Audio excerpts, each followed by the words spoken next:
একমাত্র আল্লাহ ছাড়া এই পৃথিবীতে এবং পরকালে আমাদের আপন বলে কেউ নাই। বাকি সবাই সবার স্বার্থের জন্য আছে। মানুষ মানুষের অবস্থানকেই মূল্যায়ন করে। আমরা মারা গেলে পরে 40 দিন তারা আমাদেরকে মনে রাখবে কিনা সন্দেহ আছে। বিশ্বাস করছেন না? এই যে আমাদের অনেক আত্মীয় স্বজন মারা গেছে না, বছরে একটা বারো কি কবরস্থানে কেউ গিয়েছে? হয়তো যায়, মৃত্যুবার্ষিকী ওই দিন যায়, তাই না? দেখেন আমরা কিন্তু আস্তে আস্তে ভুলে গিয়েছি তাদের, আমরা ব্যস্ত হয়ে গেছি। ঠিক একইভাবে তারাও আমাদেরকে ভুলে যাবে। এই জন্যে আমি বারবার আপনাদেরকে মনে করে একটা কথা, আমার জীবন থেকে উপলব্ধি করি একটা কথা, যে একমাত্র আল্লাহ ছাড়া এই পৃথিবীতে এবং পরকালে আমাদের আপন বলে কেউ নাই। বাকি সবাই সবার স্বার্থের জন্য আছে। মানুষ মানুষের অবস্থানকেই মূল্যায়ন করে। মানুষ মানুষের অবস্থানকেই মূল্যায়ন করে। আল্লাহ রাব্বুল আলামিন আপনার ভিতরটাকে ভালোবাসেন। দেখেন, আপনি যখন নামাজ পড়েন নাই, আল্লাহ পাক কিন্তু আপনাকে ধ্বংস করে দেন নাই। আল্লাহ পরম করুণাময় আপনাকে হেদায়েত দিয়ে নামাজি বানিয়ে দিয়েছেন। জীবনে অনেক পাপ করেছেন, ইনস্ট্যান্ট আল্লাহ পাক শাস্তি দিতে পারতেন, আল্লাহ পাক দেন নাই। আল্লাহ আপনাকে ভালোবাসেন, আল্লাহ আমাকে ভালোবাসেন। আল্লাহ পাকের এই ভালোবাসার ঋণটা শোধ করার জন্য হলেও নামাজি হয়ে যান, আল্লাহর পথে ফিরে আসেন, দিনের জন্য কিছু করেন, দিনের ফিকির করেন, পড়াশোনা করেন। প্রিয় ভাইরা, আল্লাহ পাক তৌফিক দান করুন। দেখুন, এই রিবা থেকে দূরে থাকার জন্য একটা হাদিস যথেষ্ট, যে 4 শ্রেণীর মানুষকে আল্লাহ রাসূল সাল্লাল্লাহু আলাইহি ওয়াসাল্লাম লাআনত করেছেন, অভিশাপ দিয়েছেন।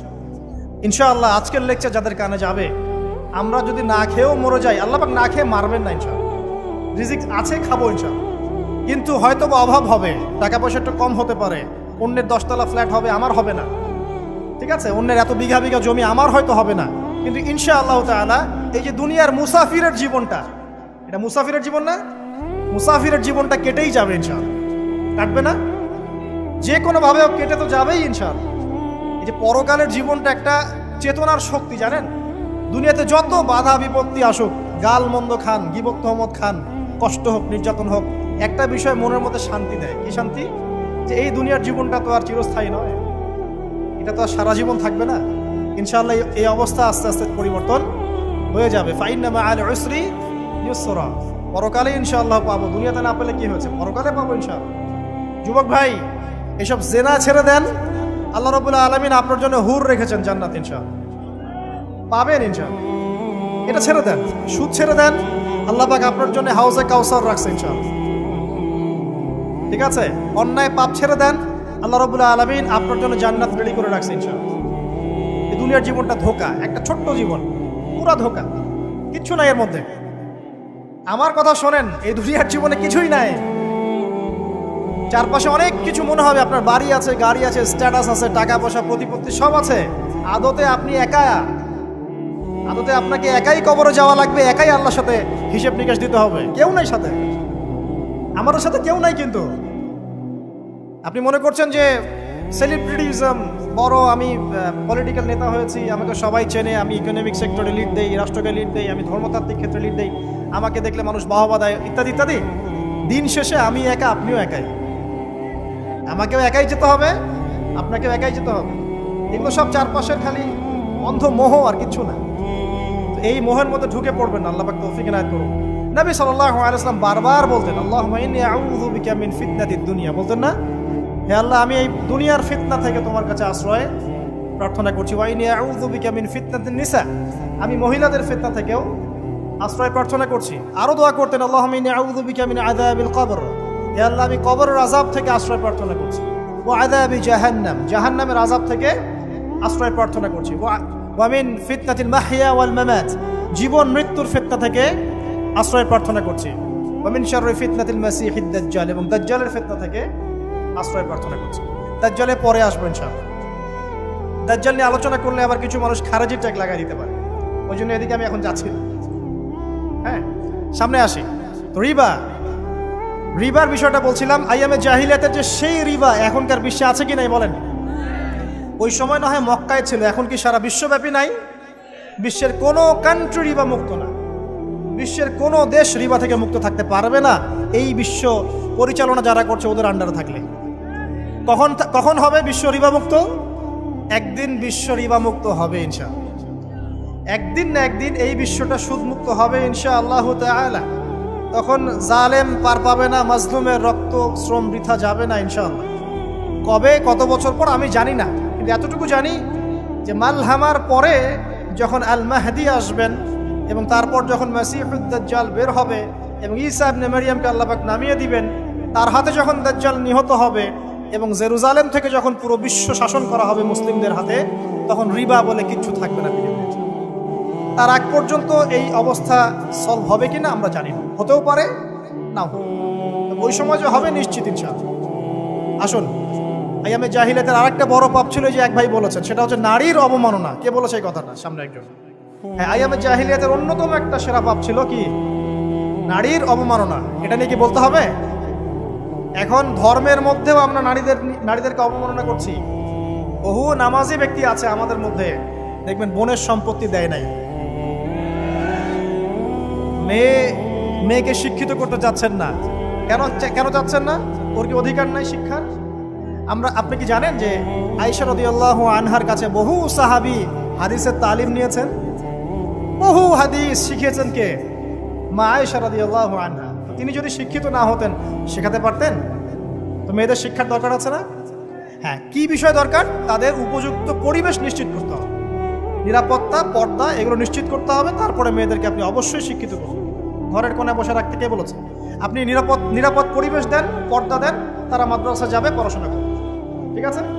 আল্লাহ পাক আমাদের মা বোনদেরকে শিক্ষিত করার তৌফিক দান করুন, আমিন। ভালো ভালো কোয়ালিটি সম্পন্ন মহিলা মাদ্রাসা গড়ে তোলেন। আর মেয়েরা যদি শিক্ষিত না হয় তাহলে আমাদের বাড়ির বউরা শিক্ষিত হবে। আর বউ শিক্ষিত না হলে আপনি একা শিক্ষিত হয়ে লাভ নাই। তখন ওই যে বললাম টর্চার সেল, ওই টর্চার সেলে ঢুকতে হবে আর কি। কথা বুঝতে পারছেন না? আগে বিয়ে শাদী করেন, বুঝবেন ইনশাআল্লাহ। যারা করেছেন তারা অলরেডি হাসছে যে মিটমিট করে দেন। ঠিক আছে? আচ্ছা, সামনে আসেন। দেখেন মেয়েদের অবমাননা কিভাবে দেখাবো। সবচেয়ে বড় অবমাননা হচ্ছে ওদের দেহটাকে আমরা এখন পণ্য বানিয়েছি।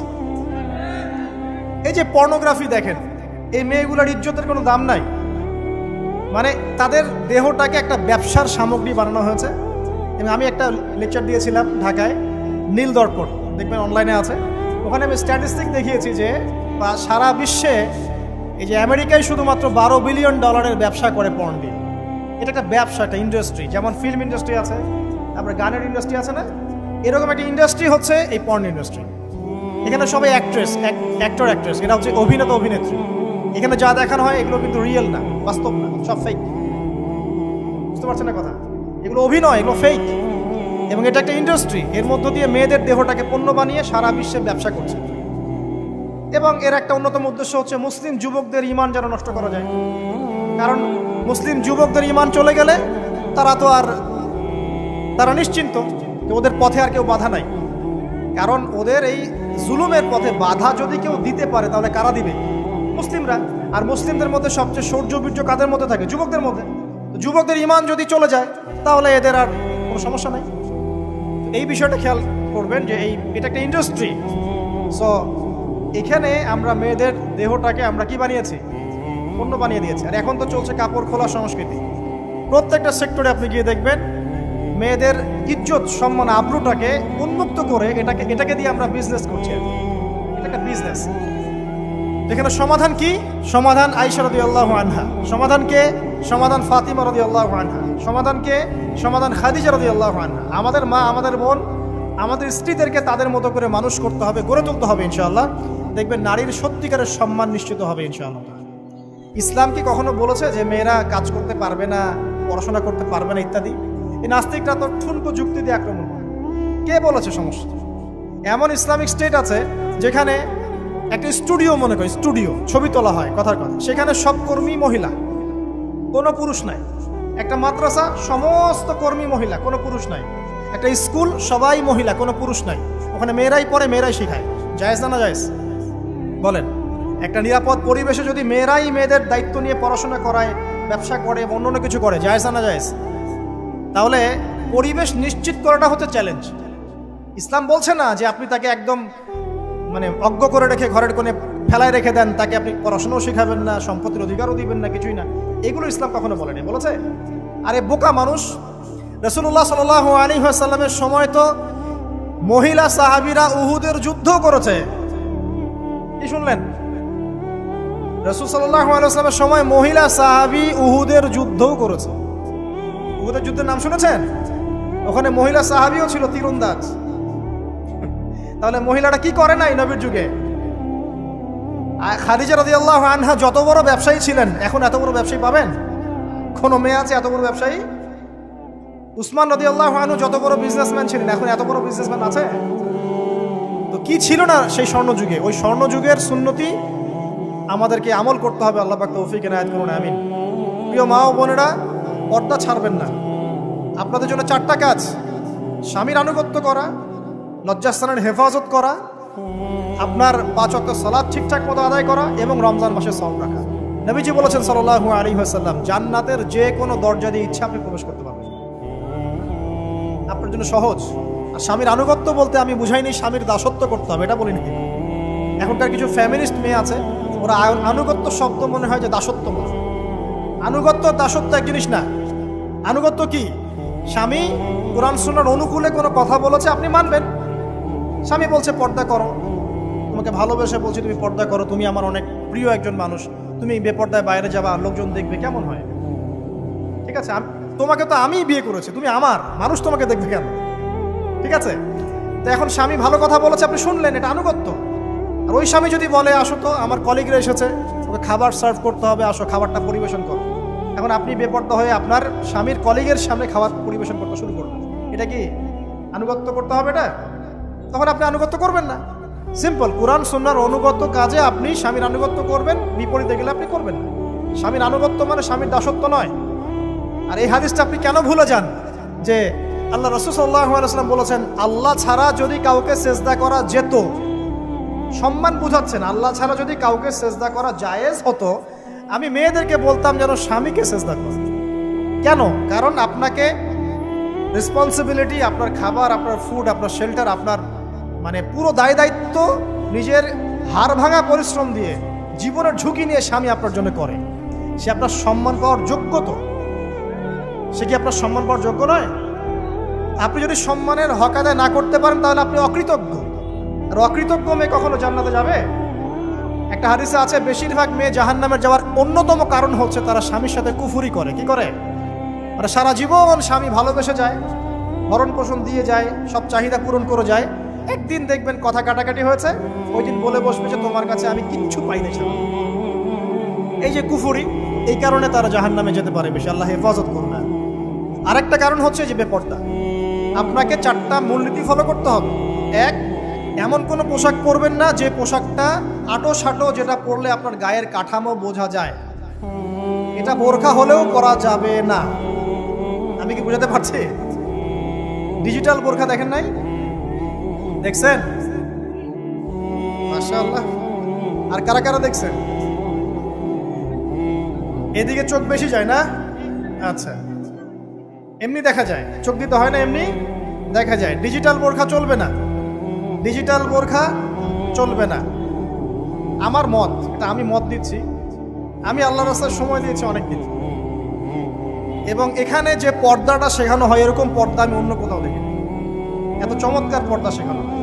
কারা কারা সময় লাগিয়েছেন? 3 দিন 7 দিন সময় দিয়েছেন কারা কারা? বেশিরভাগই দেন নাই। সমস্যা নাই, দিতে হবে, আমি বাধ্যতামূলক বলিনি আপনাকে। বলেছি এখানে পর্দা শেখানো হয়, চমৎকার পর্দা শেখানো হয়, যে এখানে চোখটা পর্যন্ত তাদের ঢেকে রাখার তালিম দেওয়া হয়। যাই হোক, যেখানেই শেখেন, অ্যাটলিস্ট পর্দাটা শিখলেই হলো। এমন পোশাক হবে না যেই পোশাকটা আটো সাটো, যেটা পরে আপনার গায়ের কাঠামো বোঝা যায়। 2 নম্বরে এমন পোশাক পরা যাবে না যেই পোশাকটা পরলে বাহির থেকে ভিতরের অঙ্গ দেখা যায়। দেখেছেন? দেখেন নাই? দেখছেন হুজুর? আচ্ছা, আপনারা তো সব দেখেন দেখি। তারপরে 3 নাম্বার, এমন পোশাক পরা যাবে না যেটা অমুসলিমদের সাথে সাদৃশ্য আছে। কথা বুঝতে পারছেন? অমুসলিমদের ধর্মীয় বিষয়ের সাথে সাদৃশ্য আছে এমন পোশাক মুসলিম মেয়েদের পরা যাবে না। এর মানে এই নয় যে অন্য ধর্মকে আপনি আক্রমণ করবেন, এটাও নয়। যে যার ধর্ম তাদের স্বাধীনতা মতো পালন করবে। মুসলিমরা বাধা দিবে না। মুসলিমরা দাওয়াত দিতে পারে। কি করতে পারে? দাওয়াত দিতে পারে যে ভাই, যে লা ইলাহা ইল্লাল্লাহর কনসেপ্ট আপনাকে বুঝাচ্ছি, আল্লাহ ছাড়া কোনো মাবুদ নাই, মুহাম্মদ সাল্লাল্লাহু আলাইহি ওয়াসাল্লাম সর্বশেষ রাসূল, এই কোরআন পড়ুন, হাদিস পড়ুন, দেখুন এটাই হচ্ছে মানবতার মুক্তির সনদ। এরপর যদি সে ইসলাম কবুল করে আলহামদুলিল্লাহ, যদি না করে এর হিসাব কে দিবে? সে নিজে দিবে। এর হিসাব কি আমাকে দেওয়া লাগবে? দেওয়া লাগবে না। তো অমুসলিমদের সাথে সাদৃশ্য আছে এমন পোশাক চলবে না। আর 4 হচ্ছে পুরুষরা মেয়েদের পোশাক পরতে পারবে না, মেয়েরা পুরুষদের পোশাক পরতে পারবে না। জি, আপনাদেরকেই বলছি, আপনারা জিন্স পরতে পারবেন না, মেয়েদেরকে বলছি, এবং টি শার্ট পরতে পারবেন না। আপনারা ওই যে যা ইচ্ছা তাই ড্রেস পরে বলবেন যে 1000 বছরের সভ্যতা সংস্কৃতি, এসব বাজে কথা চলবে না এখানে। এটা 1000 বছরে কোনোদিনও আমাদের দাদা নানিরা এগুলা কখনো পরে নাই। করছে? আপনার দাদি কখনো ওইরকম পরছিল শাড়ি? তো যে বললো 1000 বছর থেকে পরে আসতেছে নাকি?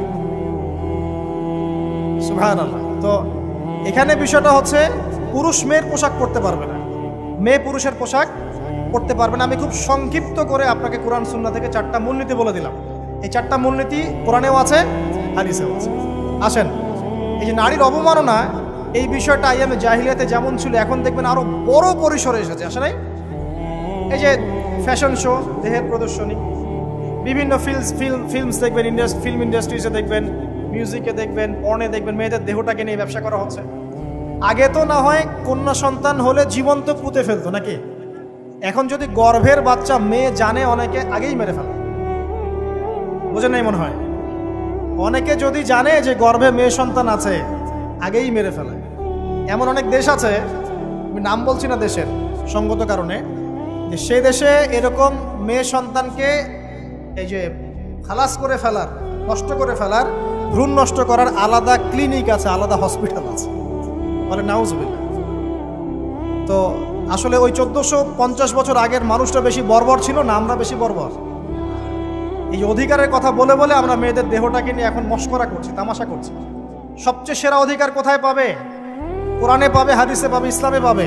তার পর্দা নিশ্চিত হবে, দেহ সেফ থাকবে, তার ইজ্জত নিশ্চিত হবে, ইজ্জত সেফ থাকবে, তার সম্মান সেফ থাকবে, তাকে রাজরানীর মতো স্বামী বাসায় রাখবে, কারণ সে হচ্ছে তার কাছে সবচেয়ে মূল্যবান প্রিয় বস্তু। শুধু তাই নয়, সম্পত্তির অধিকার তাকে দিতে হবে। একজন মেয়ে তার ভাইয়ের সম্পত্তি পাবে, তার বাবার সম্পত্তি পাবে, তার স্বামীর সম্পত্তি পাবে, সব দিক থেকে সে সম্পত্তি পাবে। আর একজন ছেলে কিন্তু সব দিক থেকে সম্পত্তি পাবে না।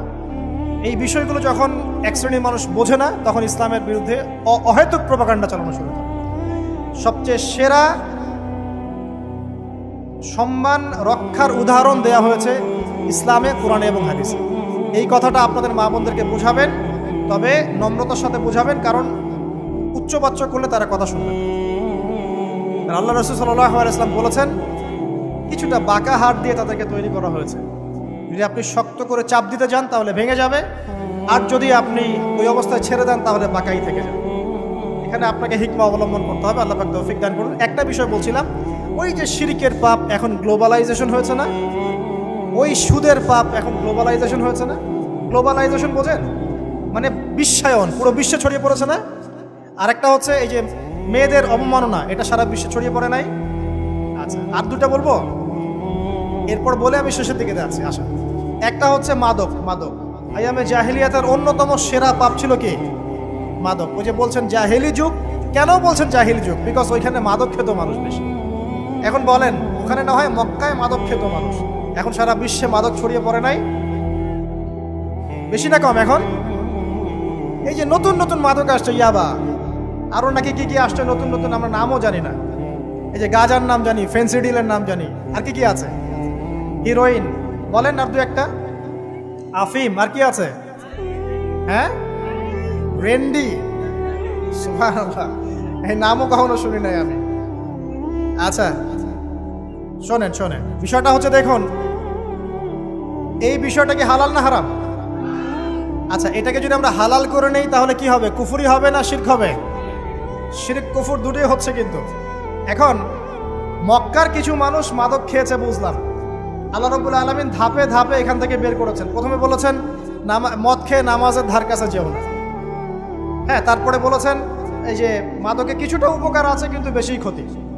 তারপর বলেছেন খেয়ে নামাজের কাছে যেও না। তারপর ধাপে ধাপে শেষের দিকে এসে আল্লাহ পাক বলেছেন যে এটাকে ছেড়ে দাও। সূরা মাইদায় পড়ে দেখেন, এটা শয়তানের কাজ। তখন সাহাবায়ে কেরাম রাদিয়াল্লাহু আনহুম পুরোপুরি মাদক থেকে নিজেদেরকে মুক্ত করলেন। এরপরে কি কখনো তারা মাদক ছুঁয়েও দেখেছেন? বরং মাদকদ্রব্য সেবন করলে 40টা লাঠি বেত্রাঘাত করতে হয় ইসলামিক শাস্তি। কয়টা লাঠি? আর উমর রাদিয়াল্লাহু আনহুর সময়ে 40 লাঠিকে বাড়িয়ে 80 লাঠি করা হয়েছে। কত লাঠি? 80 লাঠি। কিন্তু আরো একটা পাপের শাস্তি আছে, বলবো? অপবাদ। এখন যেটা বেশি দেওয়া হয়, অপবাদ, মিথ্যা অপবাদ, সতী সাদী নারীর উপরে মিথ্যা অপবাদ, এর শাস্তি হচ্ছে 80 লাঠি। আবার 100 লাঠির শাস্তি আছে, 100 লাঠি। এটা কিসের জানেন? জিনা। জিনা এই যে যারা করছেন, এর শাস্তি হচ্ছে 100 লাঠি। তাও জনসমক্ষে দিতে হবে, গোপনে না। আর 1 বছরের জন্য এলাকা ছাড়া করতে হবে। রজম একটা শাস্তি আছে, রজম। এটা কি? রজম মানে পাথর নিক্ষেপ করে হত্যা। এটা তো বর্বর, তাই না? অমানবিক, মধ্যযুগীয়। এসব কথা শুনছেন না? শোনেন, কিছু কিছু বিষয় আছে যে বিষয়গুলো করার পরে এই পৃথিবীতে মানুষ বেঁচে থাকার অধিকারটা হারিয়ে ফেলে। কথা বুঝতে পারছেন না? কিছু কিছু পাপ আছে, এগুলো করলে পরে মানুষ এই পৃথিবীতে বেঁচে থাকার অধিকারটা হারায় ফেলে। যেমন কোনো বিবাহিত ব্যক্তি যদি জেনা করে, নাউজুবিল্লাহ,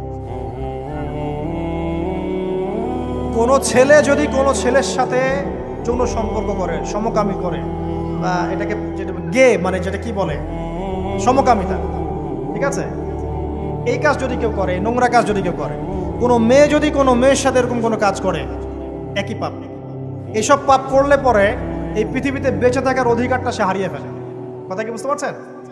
আচ্ছা, তখন শাস্তি হচ্ছে আল্লাহ রাব্বুল আলামিন পাথর নিক্ষেপ করে হত্যা করতে বলেছেন। কারণ হচ্ছে সে এত গর্হিত একটা কাজ করেছে যেটা এই শাস্তি পাওয়ার সম্পূর্ণ যোগ্য। এবং কওমে লূত নামে যে কওম ছিল, ওই কওমটাকে আসমানে উঠিয়ে আল্লাহ পাক পাথর বর্ষণ করে এভাবেই শেষ করে দিয়েছে। জর্ডান একটা দেশ আছে না, জর্ডান, জর্ডানের পাশে ডেড সি নামে একটা জায়গা আছে, ডেড সি, মৃত সাগর। ওইখানে সাদুম নামে একটা গোত্র থাকতো। কোন গোত্র? সাদুম। ওই সাদুম গোত্র এরকম সমকামী ছিল। আল্লাহ রাব্বুল আলামিন লূত আলাইহিস সালামকে পাঠিয়েছিলেন, তারা হেদায়েতের বাণী শোনে নাই। আল্লাহ পাক ওদেরকে আসমানে উঠিয়ে পাথর নিক্ষেপ করে উল্টা দিকে দাফন করে দিয়েছে। কিছু কিছু পাপ আল্লাহ পাক সহ্য করেন না, আল্লাহ পাকের আরশ কেঁপে ওঠে। এই পাপগুলো সেরকম পাপ। কথা বুঝতে পারছেন? তো এই যে জিনা, পর্নোগ্রাফি, ব্যভিচার, পরকে, এগুলোর মধ্য দিয়ে আমরা নারীর অবমাননা করছি না? এবং ধর্মের মাধ্যমেও মাঝে মাঝে করছি, যখন আমরা ধর্মের নামে মেয়েদের অধিকার দিচ্ছি না। অনেকেই সম্পত্তির অধিকার দিচ্ছেন না, অনেকে শিক্ষিত করছেন না, অনেকেই আরো যৌতুক নিচ্ছেন না, যৌতুক নিচ্ছেন না অনেকেই। যে বিয়ের সময় যৌতুক নেয়, এটা তো মেয়ের উপর, মেয়ের পিতার উপর টর্চার করা, সম্পূর্ণ হারাম, সম্পূর্ণ হারাম। তারপরে দেখবেন, রিপোর্টগুলো পড়ে দেখবেন যে এই বছর 2000 কত, এটা 22, এই 22-এই গভর্নমেন্ট রিপোর্ট অনুযায়ী নিবন্ধিত প্রায় 1339টা ধর্ষণের মামলা হয়েছে। তো এটা এখন অ্যাভেলেবল, যে কোনো সব জায়গায় ধর্ষণ হচ্ছে, এখন অ্যাভেলেবল। মানুষ এটাকে স্বাভাবিক মনে করছে, এখন নর্মাল, নর্মাল ধর্ষণ হতেই পারে, মানুষ এখন এমন মনে করছে। প্রত্যেক দিন পেপার খুলবেন, দেখবেন রেপের খবর, প্রত্যেক দিন খবর শুনবেন ধর্ষণের খবর। আর সব খবর তো আসে না, আসে হয়তো 10%, 20%, 30%, বেশিরভাগই আসে না। এলাকায় মোড়ে মোড়ে দেখবেন, গ্রামে গঞ্জে শহরে বন্দরে খালি ইফটিজিং, ইফটিজিং দেখবেন, খালি ইফটিজিং। মেয়েদেরকে যৌন হয়রানি করা হচ্ছে, বাসে, অটোতে, টেম্পুতে, সব জায়গায়। বাসের মধ্যে মেয়েকে রেপ করে ফেলা হচ্ছে। একটা বাচ্চা মেয়ে যে বোঝেও না যে সেক্সুয়াল বিষয়গুলো কি জিনিস, ওকেও রেপ করা হচ্ছে। এই যে মহামারী, আপনি তো বুঝতে পারছেন না যে আমরা কোন সমাজে আছি। এই সমাজে আপনার মেয়ে তো সেফ না, আমার মেয়ে তো সেফ না। আমার মেয়ে, আপনার মেয়ের ভবিষ্যৎ কি হবে, এর ভবিষ্যতের নিশ্চয়তা কে দিবে? আপনার মেয়ের ইজ্জতের ভবিষ্যতের নিশ্চয়তা কে দিবে? এই নিশ্চয়তা দেওয়ার মতো মানুষ কোথায়, নেতা কোথায়? কারো ঘরের স্ত্রী, কারো ঘরের বোন, কারো ঘরের মেয়ে এখন সেফ না। যে কোনো জায়গায়, যে কোনো বাসে, ট্রাকে, ট্রেনে, অটোতে, সব জায়গায় হতে পারে। আর এগুলোকে আমরা প্রমোট করছি, এখন নগ্নতাকে প্রমোট করছি, পর্নকে প্রমোট করছি। এই নগ্নতা, পর্ন, এসব দিয়ে মানুষের মাথাটাকে পুরো জানোয়ার বানিয়ে ফেলা হয়েছে। পর্ন দেখাতে দেখাতে ছেলেদের মাথাটাকে জানোয়ার, পশু বানিয়ে ফেলা হয়েছে। এরা এখন বোঝে না যে মেয়ে কি জিনিস, মা কি জিনিস, বোন কি জিনিস, তাও বোঝে না।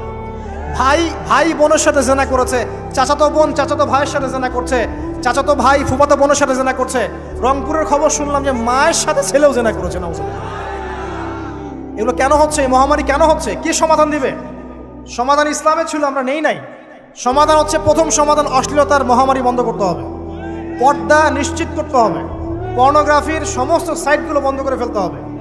আজকের নিউজ দেখেছি আমি, এটা আমি ধন্যবাদ জানাই বাংলাদেশ গভর্নমেন্টের যে তথ্য প্রযুক্তির যে সেন্টার আছে, প্রায় 26,000 পর্ন সাইট তারা বন্ধ করে দিয়েছে, আলহামদুলিল্লাহ। তো কথা বললে তো কাজ হবে, কথা না বললে কাজ হবে কিভাবে? 26,000 পর্ন সাইট তারা বন্ধ করে দিয়েছে।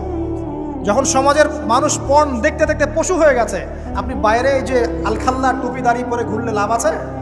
ভিতর থেকে তো আপনি পশু। দেখবেন মসজিদ ইমাম সাহেব নামাজ পড়তে এসেছে, বাসায় পর্ন দেখে আসছে, নামাজে কোনো মনোযোগ নাই। দেখবেন টাপাটাপ নামাজ পড়ছে, কোনো মনোযোগই নাই, পর্ন দেখে। ইমানের আলোচনা করবেন, খুব লাফালাফি করলো, 2 দিন পর দেখবেন কোনো খবর নাই, পর্ন দেখতে দেখতে ভিতরটা শেষ, ড্যামেজ। পর্নোগ্রাফিতে যে একবার আসক্ত হয়েছে, তার মধ্যে ইমানের কোনো তেজই থাকবে না, কোনো তেজ থাকবে না। এখন আলেম জালেম সবার ফোনে ফোনে দেখবেন পর্ন চলে আসতেছে, কেউ দেখতে না চাইলেও তাকে দেখতে বাধ্য করা হচ্ছে।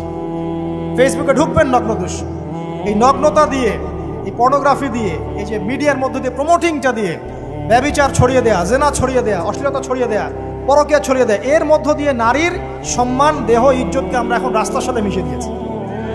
কিসের অধিকারের কথা বলছে? কিসের নারী অধিকারের কথা বলছে? খালি ডিগ্রি সার্টিফিকেট অর্জন করতে পারলেই অধিকার হয়? আমার তো ইজ্জতই ঠিক থাকলো না, আমার অধিকার কোথায় থাকলো? একটা সার্টিফিকেট অর্জন করার জন্য কলেজের মেয়েদেরকে বড় বড় নেতার বেডরুমে ঢুকানো হচ্ছে, দেখেন নাই? তো একটা সার্টিফিকেট অর্জন করতেই হবে আমাকে, নিজের ইজ্জত বিক্রি করে দিয়ে হলেও আমার সার্টিফিকেট অর্জন করতেই হবে। লাথি মারি এসব পড়াশোনার পিছনে, দরকার নেই আমার পড়াশোনা। হচ্ছে বাসায় এলাকায় এলাকায় মহিলা মাদ্রাসা করেন, মাদ্রাসায় মেয়েদেরকে পড়ান। আমি খুব দুঃখের সাথে বলছি, অনেক মাদ্রাসাতেও এরকম ঘটনা কিন্তু ঘটেছে না? এখানে একটা কথা আমরা পরিষ্কার করতে চাই, সেটা হলো যে পাপী, রেপী, ধর্ষণী, সে আলেম করুক আর জালেম করুক, ইমাম করুক আর জালেম করুক, ফাসেক করুক, সবাইকে সমান শাস্তি নিশ্চিত করতে হবে। আর শাস্তি হবে দৃষ্টান্তমূলক, যেন আরো 10 জন দেখে শিক্ষা নেয়। ওই যে ইসলামে আছে না হাত কেটে ফেলা, কি কারণে বলেন তো? কারণ সবাই যখন দেখবে এই যে খুঁটির সাথে বেঁধে একটা চোরের হাত কেটে ফেলা হয়েছে, এলাকার সব মানুষ দেখেছে, চুরি বাড়বে না কমবে? নিশ্চিত চুরি কমে যাবে ইনশাআল্লাহ। তো এই যে নারীর অবমাননার ওই যুগের চেয়ে এই যুগে বেশি না কম? আপনি ভালো করে আল্লাহর নূর দিয়ে দেখেন। আমি প্রথমে বলেছি, শুধু বাইরের চোখ দিয়ে দেখলে সব বুঝতে পারবেন না। আল্লাহ পাকে নূর দিয়ে দেখেন, কোরআন সুন্নাহর গভীর জ্ঞান দিয়ে দেখেন, দেখবেন ওই জাহিলিয়াতের চেয়ে 1000 গুণ বেশি জাহিলিয়াত এখনকার বিশ্বে চলছে।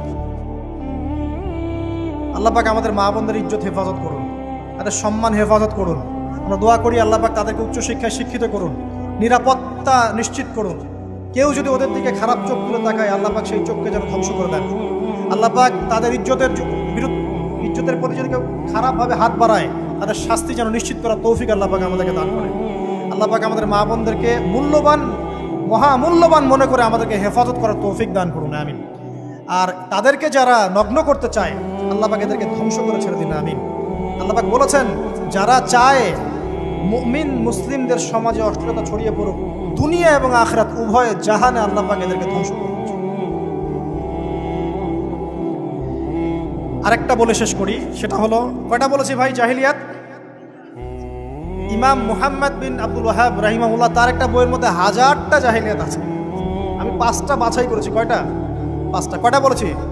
4টা। এক হচ্ছে কি বলেছিলাম? শিরক, আছে না নাই? রিবা এখন আছে না নাই? 3 নাম্বার কি ছিল? মাদক। আর 4 নাম্বার নারীর অবমাননা। মাদক তো বুঝলেন, এটা তো আমার চেয়ে আপনারা ভালো বুঝেন, মাদক সব জায়গায় আছে।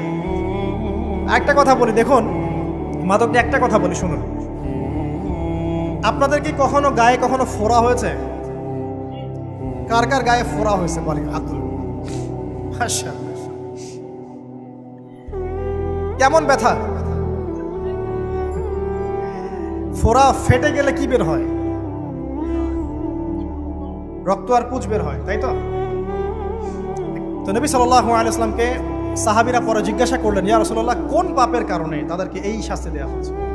নবী করিম সাল্লাল্লাহু আলাইহি ওয়াসাল্লাম বললেন, তাদেরকে এই শাস্তি দেওয়া হচ্ছে একটা পাপের কারণে, সেটা হলো মাদক দ্রব্য সেবন করা। আর ওই পানীয়টার নামও নবীজি বলে গেলেন, তার নাম হচ্ছে তিনাতুল খাবাল। কি নাম? তিনাতুল খাবাল। এই তিনাতুল খাবাল মানে জাহান্নামীদের রক্ত এবং পুঁজ। এটা খেতে দেয়া হচ্ছে মাদকদ্রব্য সেবনকারীদের জন্য। আল্লাহ রাসূল সাল্লাল্লাহু আলাইহি ওয়াসাল্লাম বলেছেন, কোনো ব্যক্তি যদি মাদক সেবন করে তার 40 দিনের নামাজ কবুল হবে না। সে যদি আবার তওবা করে ফিরে আসে, আল্লাহ পাক মাফ করে দিবেন ইনশাআল্লাহ। যদি আবারও মাদক খায়, আবার 40 দিনের নামাজ কবুল হবে না। তারপর যদি আবার তওবা করে, আবার আল্লাহ মাফ করে দিবেন ইনশাআল্লাহ। তারপর যদি আবার মাদক খায়, আবার 40 দিনের নামাজ কবুল হবে না। তারপর যদি আবার তওবা করে, আবার আল্লাহ মাফ করে দিবেন। তারপরে যদি আবার মাদক খায়, তখন আল্লাহ রাব্বুল আলামিন তাকে তিনাতুল খাবাল পান করান। প্রিয় ভাইরা, আপনারা মুসলিম না? আমরা মুসলিম না? মুসলিম যুবকদের সবচেয়ে সেরা অস্ত্র হচ্ছে ঈমান এবং নৈতিকতা। অন্যরা জাহিলিয়াতের স্রোতে ভেসে যাক, মুসলিম তরুণরা কখনো জাহিলিয়াতে যাবে না ইনশাআল্লাহ। আমার সাথে ওয়াদা করেন যে কোনো প্রকার মাদকদ্রব্যের সাথে সংশ্লিষ্ট থাকবেন না। একটা সিগারেটেও কখনো টান দিবেন না। কারণ সিগারেটটা কি? সিগারেট আপনাকে আস্তে আস্তে অন্য মাদকের দিকে নিয়ে যাবে। সিগারেট খাওয়া শিখেছিস, এখন গাঁজাও খা। গাঁজা খাওয়া শিখলে এখন ওটা খা, এই করতে থাকে। এক পর্যায়ে আপনি এখান থেকে আর বের হতে পারবেন। এখানে আপনার দেহের ক্ষতি, আপনার মস্তিষ্কের ক্ষতি, আপনার পরিবারের ক্ষতি। এমন আপনি যদি পরবর্তীতে গিয়ে পরিবার গঠন করতে চান, আপনি সুখী পরিবারও গঠন করতে পারবেন না, কারণ ভিতর থেকে আপনি নিজেকে শেষ করে ফেলছেন।